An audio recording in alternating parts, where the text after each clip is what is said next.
Welcome, welcome again. The most warm welcome today again from the Paris. It's my third episode here. I do love Trinity. I do believe in the holiness of the tree, and I'm so happy to welcome my sister, my very good new friend. We met last week.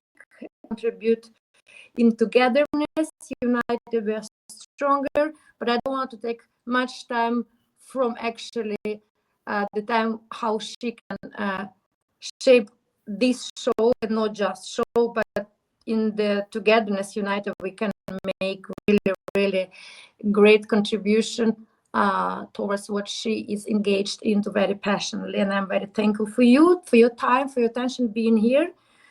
So welcome to the new episode of Diversity is the Game Changer.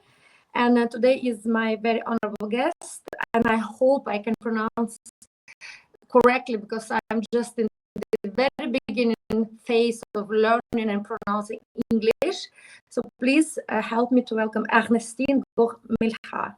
Was it correct? Yes. Good. Thank you so much. Welcome to the show. And the title of the episode, Inclusive Communities. So, like I already said, welcome to Diversity is the Game Changer, the show where we explore how inclusive thinking transforms lives, organizations, communities, and the whole world. It's exactly what you've been doing the whole life. And today's episode is extra special because we are joined by a true visionary and pioneer in inclusive education policy, and guest has numerous accolades and accomplishments. Then we don't have time when we need to go to all her titles, but I just try to summarize it a bit. She's a associate professor of educational sciences, international expert on inclusive education, very powerful voice at the United Nations Association supporting children with disabilities in education. And she's been shaping global conversation on equality, disability, and diversity for over decades.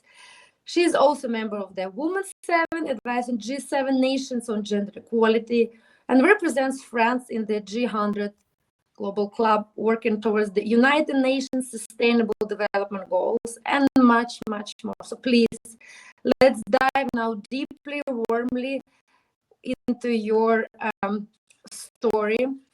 So, and we know for any type of job we are doing towards today and present future, we a little bit have to go backwards to our roots and feel absolutely free how we would like to shape, because you are into the education and then children to make ripple effect, and you change their life from the very important stadium, right? When through education at schools, you are dedicated to that. Just tell us a little bit about your heritage, about your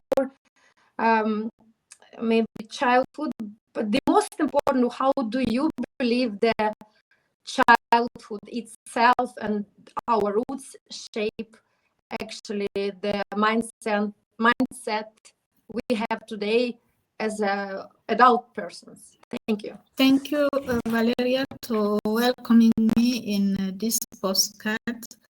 As you say, I am working in the field of education and disability inclusion for several decades, and I think that the family and the childhood is important to everybody, because the foundations we gain in the family at the early childhood build our personality, build our mindset over the time, and even in adult, when we become adults. I lived in the family, in a warming family, caring family, and I think it is that environment that brings me to think about taking care of others, and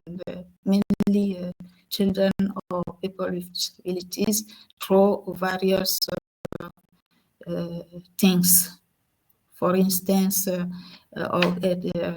running an NGO, doing research on disability policies, and also doing disability and doing some being committed in international development field.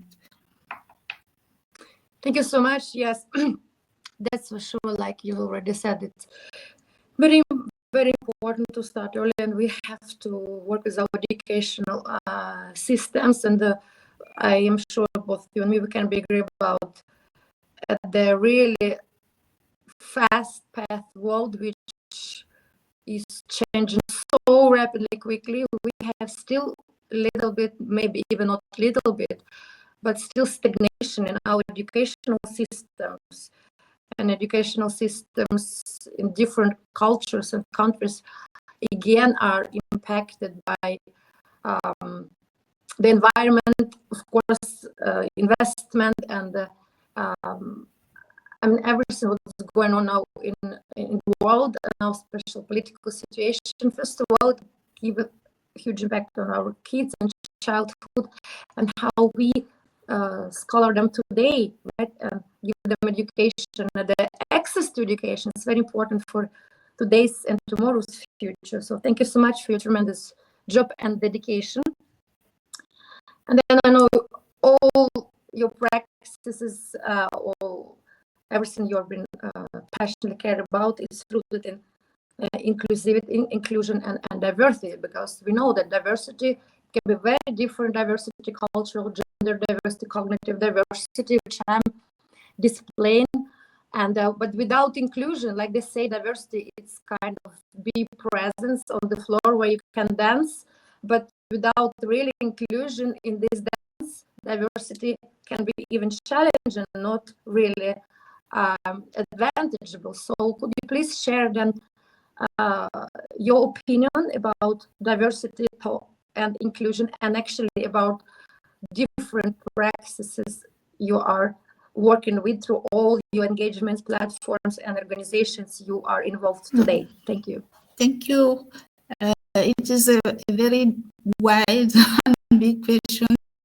It is. So feel free to choose a little bit, just the flow, what is most important for you just right now. Yes, I think it is important to take into account every single person, depending on his or her background, or depending on ability or disability, because I am convinced that everybody has something to give and can receive something from each other. And specifically in the field of education, it is a little bit important to carefully look at needs of children with disability, so that the system could be able to respond or to build up or their abilities. And it is something for that I am advocating for many decades, and it is strengthened by all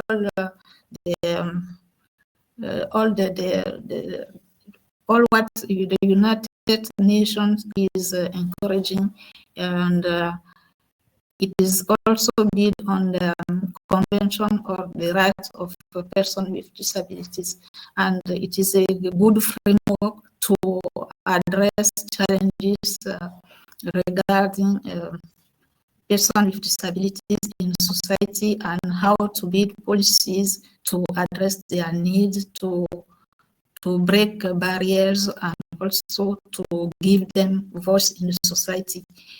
Inclusion is a very good thing for everyone, because it learns us to learn from others, and it learns us also to to look at what is essential and to make everybody confidence for himself or herself, and also it helps to build peaceful societies.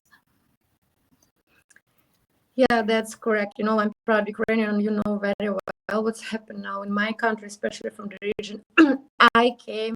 It's the southern part where the suffering for the children, in particular, are tremendous, right?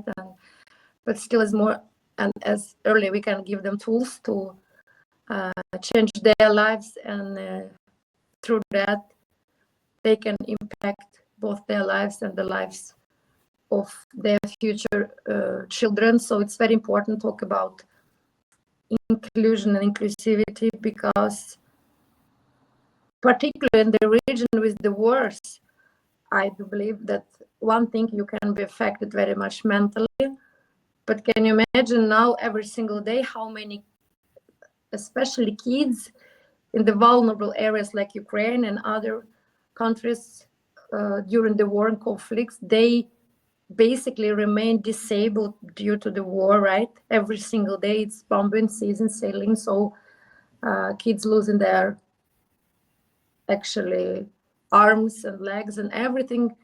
It's happening due to this political games and big role games between actually grown up persons, right? And what they can do. So it's a huge subject, and I'm so grateful and thankful to you that you are so passionate about that. If we could just go from really wide topic, maybe, which is discussed so much on the global conferences, but just really go narrow to the one single story, one single family, and one single child, because I do believe in the power of storytelling, how we can make a ripple effect. We can take very detailed, concrete story like me, because I have cognitive neurodivergence, or they call it disability, right? So, and I'm trying to help through my story to make impact. But if you could give advice, like not in general, but by studying this field so many years, maybe for the parents who has kids with disability, and because we should always remember it's not kids who are actually suffering because they have it, but also it's the people around them, right? And the first actually it's who is also in this group, it's parents. What would be your advice, tools, how to create more understanding and actually communities with more inclusion for their kids? How parents, maybe some platforms you are engaged, they can give some course or education, because parents also need a lot of support, right? Thank you. Yes, parents are sometimes the first to to to look for education for their children.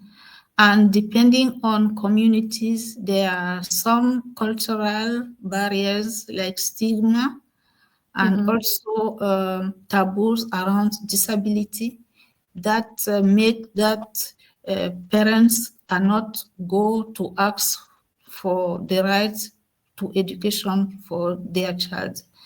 And also in another countries, there are, as you well said, there are conflicts, there are wars. And in other contexts, it is a problem of poverty. Imagine a family with 4 kids and with small revenue. They think that sending a boy to school is very useful than sending a children with disability to school. So they need to choose between children who will go to school and another one who cannot go.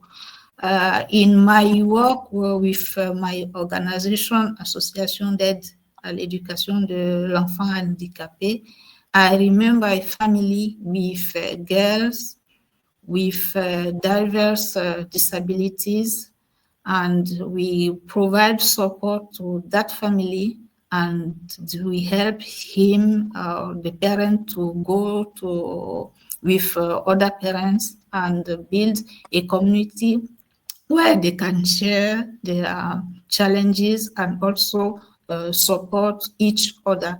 It was in Cameroon in 2020, I think, and the parents was so happy, very happy that her child or his child, it was a girl, can interact with other children in the institute where she was registered. And he was very grateful. And the thing we just provide was like a seat, because the girl was not able to sit in a chair. So we provide the chair, we help to register the girl, and then she began to interact with other. And sometimes the lack of information is a very barrier to help parents and encourage them to go and ask for the right to education. Even in France, where I am, we try to help parents and family to have information, how to register the children, where to go to ask for assistance, and how in our organization we can help them to do what is necessary to have their child access to school. Thank you so much. I'm really, really deeply impacted by your job and the way you present it. Well, I'm just sitting here. It's not cold in my studio here, but I get like really goosebumps because I'm so touched that you go like so specifically targeted to like families, and you doing the life-changing job, but it's not job anymore. Changing of their lives, and not just for this kid, but also for parents, right? And we do all know that mental health and well-being is very, very much intertwined and connected with physical. So it's the holistic approach we have to care about and to support both families and communities. And like you already brilliantly mentioned, that the lack of information, of knowledge, it's actually in very many times, especially in vulnerable communities, the huge problem, because it starts from knowledge, from information. First of all, to raise awareness, right? Because information and education give the access to services and help, right? And it can really impact so tremendously. So thank you so much for the job you're doing and you're sharing with us. First of all, we'll be very happy then to give more light through my podcast and all platforms where we will showcase this episode, and I will be giving more clear reference to all the platforms you are engaged. Where can people also go and read and reach out to you? And they are always more than welcome to reach out to me to make real help, targeted help, because we know the problem is that foreign aid and all these very wide kind of tools and help, which you cannot monitor well, like, sometimes they disappear, unfortunately, in many countries, in many corrupted regimes still, but they never reach out actually to the kid who want to go to school but cannot go to school, right? So there are a lot of tools we have to work and be engaged towards inclusion and diversity. How do you believe through all these decades you are working with that, actually, how we really can manage and have some practices, how we can move beyond accommodation just a little bit, but towards real inclusion, because so many people, so many companies, it's my research and PhD now, they talk a lot, they aware, they put very big logo on their companies, but when I'm talking about real strategies and actions, what are you doing? Not just talking. There is a huge gap, right? So what do you believe we can do, every single of us, how we can help that it will be not just tokenism, but real inclusion in education, workplaces, and policies? Thank you. I think really to go beyond talking, it is important to bring people themselves, people with disability themselves to be visible. What do I mean by that? For instance, in the field of education, let people with disability be teachers. I think by seeing people with disabilities as teachers, it will change the perception of person with disability in that community. It's the same thing with company. We say that they are working on inclusion, but sometimes it's difficult to identify who can be categorized or who is representing that diversity in the company. So also when we are working or we are advocating for full inclusion, it is important to bring the voices of persons with disabilities at the table and let them share what they think could be responses or solutions to problem. It is the reason why I accepted to be the chair on SDG wing, because on sustainable disability goals, they say the aim is to leave no one behind. And I am trying to monitor how that is translated in reality. So strategy could be to give voice and amplify voices of persons themselves and help them or let them act as change makers. Thank you so much. I immensely appreciate that sharing, because it's true, and it's very important to be so holistic, inclusive, and to bring in, like you mentioned, visibility. And then in that way, we can go further to my greatest passion, to my advocacy towards also disability, but even more challenging disability, because there are two, like we started discussing this topic, type of disability, which is visible and which is unfortunately even more tricky because it's not visible, and it's cognitive disability. It's exactly disability which I am displaying. I have OCD, neurodivergent, it's obsessive compulsive disorder, and it's kind of spectrum. All the brains are wired differently, and neurodivergence umbrella includes ADHD, autism, OCD, dyslexia, dyspraxia, Asperger, but it's spectrum. It can be that low that actually it's so blended with kind of neurotypical behavior that it's not visible.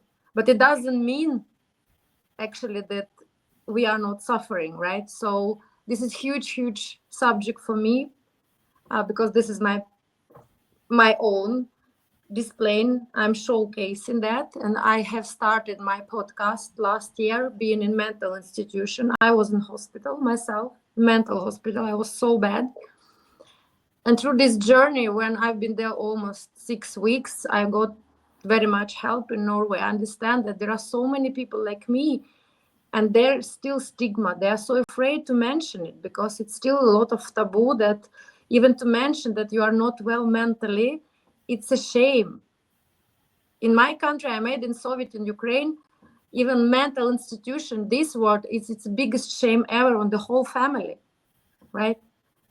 And then it's even more challenging to live with disability, and you cannot showcase, and nobody like also can see it. So what I'm advocating very passionately now, it's about inclusion and inclusive practices for people with cognitive disability like myself.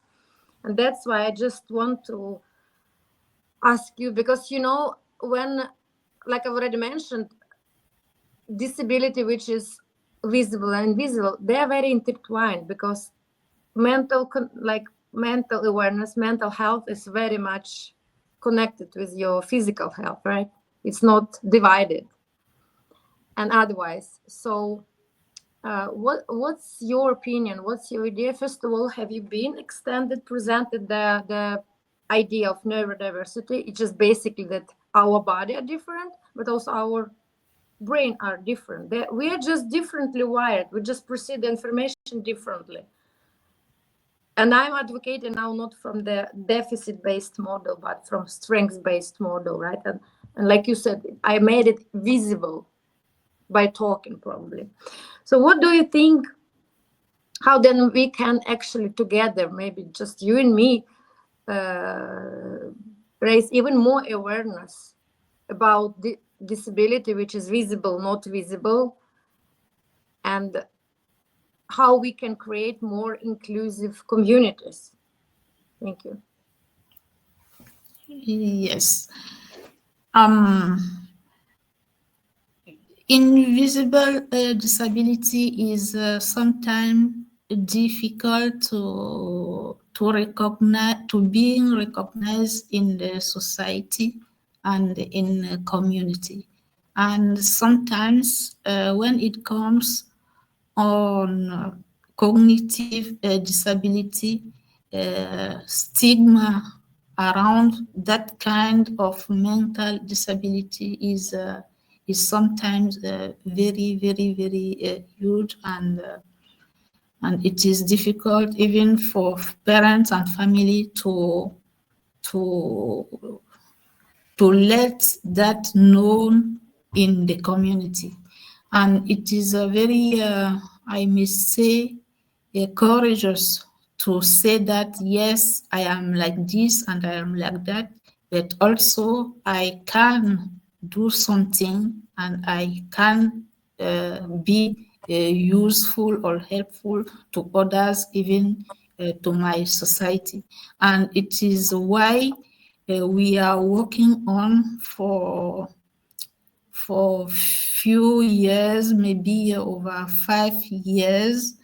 We advocate, not advocating, we give voice and amplify voices of those who want to break the taboo around disability, and also around the gender equality. And what we can do, it is like you began with the podcast. I remember during COVID-19, I used to organize a web conference around some thematics, and it was very good welcome by my audience, by people who attended that web conferences. I think the first thing may be organizing, inviting people like you have invited me today, to let them speak around those issues, and how we can raise awareness widely around those issues. And also we can put together or build a project around how to give voice, and then beyond our community, or also invite some person that can have influence on practices or politics or influence. I don't know how, but we can think about that for another time. So it is the first step, and we will do or we will talk about that, discuss how we can go ahead beyond the postcards of today. Amazing, perfectly. And I do love very much the approach, like by not just walking your path, but not by talking your path, but walking your path, right? That's why I invited you. Just now I know it's holiday, it's like everybody a little bit relaxing in chill modus, but those problems like cognitive disability and physical disability, we don't have holiday from them. We cannot just take off weekends or something. It cannot wait. So I'm so happy that we have met each other through the G100, and I'm so thankful, first of all, to this organization, Dr. Arbin, that what she's doing to bring us together. Now you see her ripple effect. Now we sit in two of us, and we have cultural diversity, and we have neurodiversity, right? So we can already, and we already on the path not just to talk and raise awareness, which is very, very important. Like we mentioned, barriers, right? That we just open and boldly share that.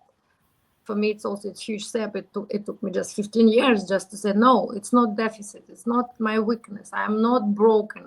I don't have just to be fixed all the time. I have my unique strength, voice, beautiful, strong, resilient, which I can actually also be so much useful, right?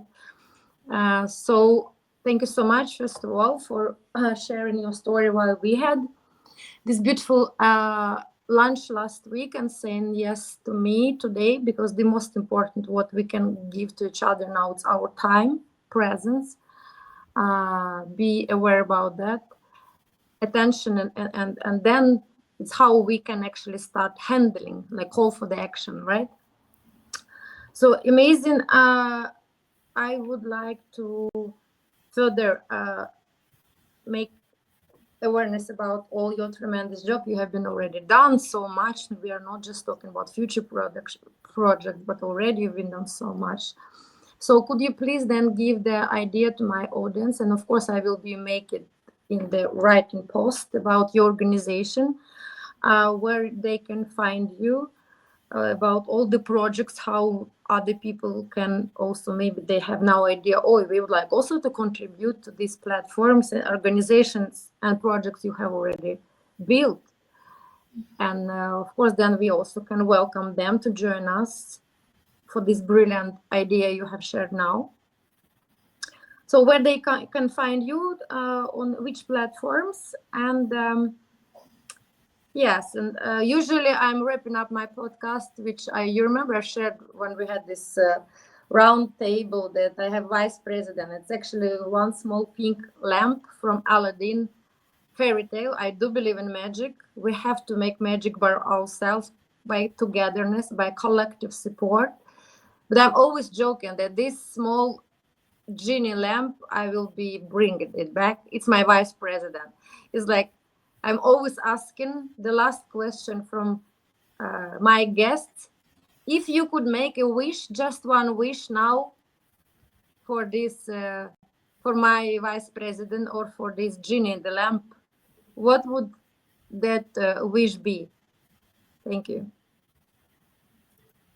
I wish to your vice president could be to continue giving you the light, and to help you give amplify voices of person suffering from the same disability like you, or the global community of persons with disabilities.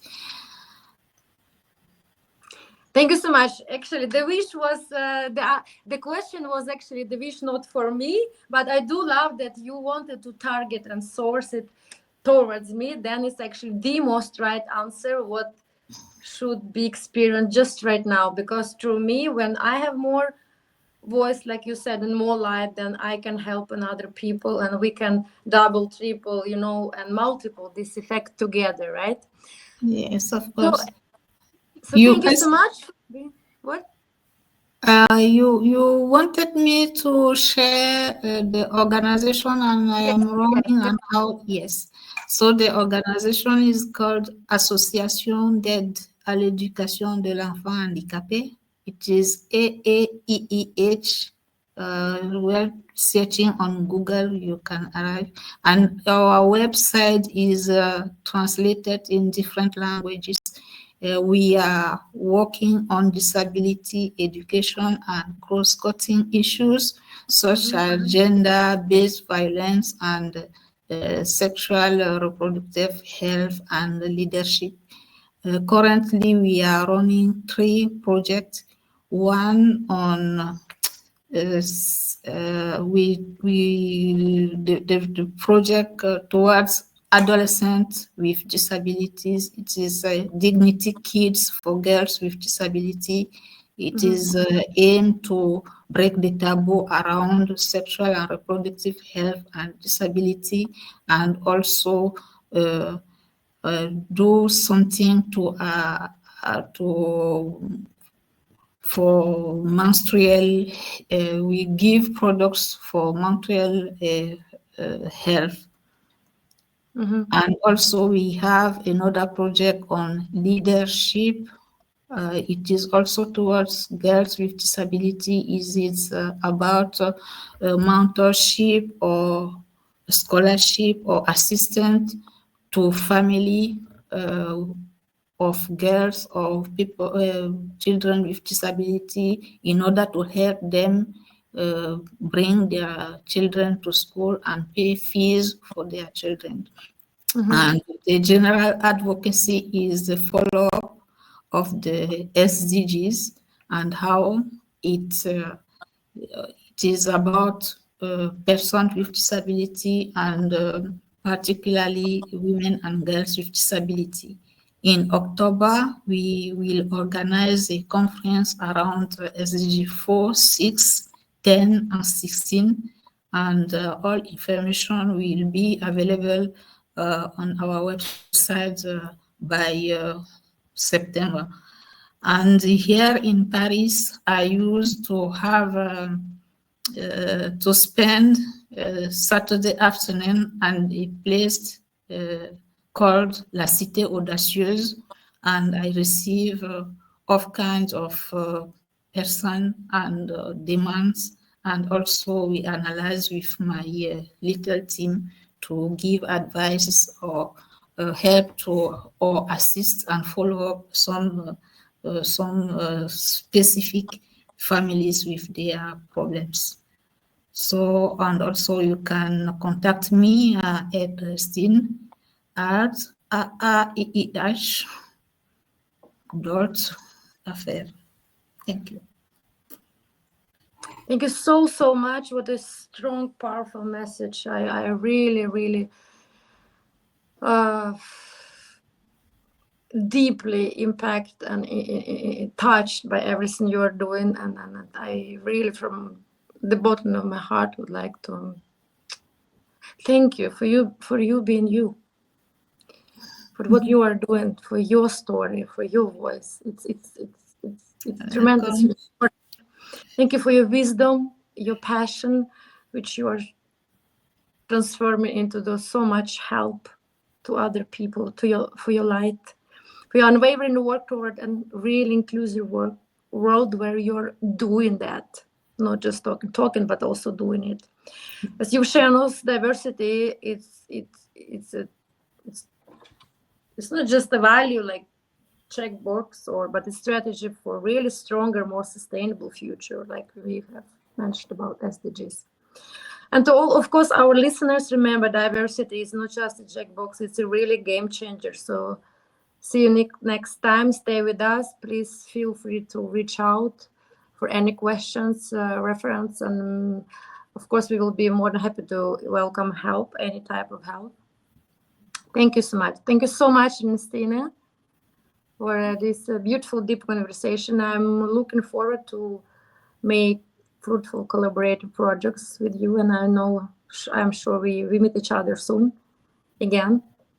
And let's talk also on the project you were already start, vision and mission and manifestation, you and me together will be a privilege and honor for me. Thank you again. And bye. Take very good care of yourself and your Thank you. Thank you so much. Thank you.